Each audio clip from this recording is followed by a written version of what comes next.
Today, the text of Comey's speech tomorrow, or address to the Senate Intelligence Committee, was released today by that group on the eve of the event taking place tomorrow, Thursday, June 8th, is tomorrow's date. And it says that there were 9 interactions, some phone calls. Comey wrote some memos.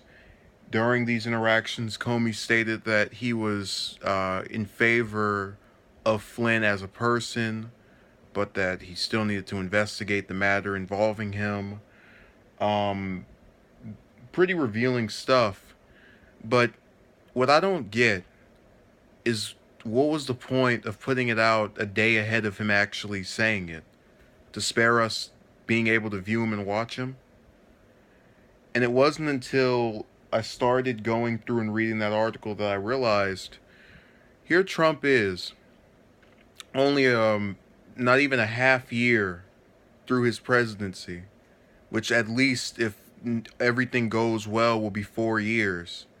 So that means Comey for the next 3 years, possibly 7, is going to be this figure that just walks around and people remember for being the guy that got thrown out the door months into the new administration, who either in a positive way will be liked for seeming to show some type of credibility when it comes to not being part of the Russian team in terms of, oh, we're all corrupt. He would be the only one who wasn't.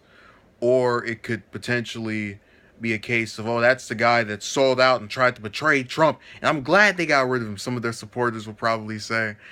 Uh, he's going to have an interesting couple of years ahead of him, and potentially more, depending on how this presidency plays out. But I don't see anything in what was released today that indicates Trump had some kind of involvement with Russia in terms of this election cycle.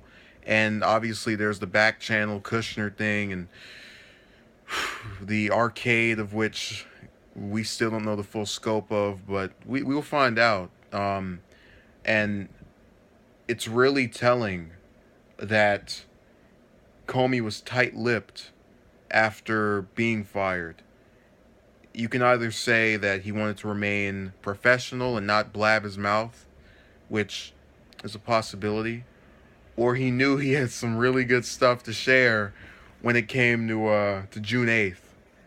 And even though I'm not the biggest, I'm certainly no fan of the Trump presidency, I have to say I really don't think we need to go through an impeachment hearing. But we'll see what happens. Thank you for watching. Have a good day and stay safe.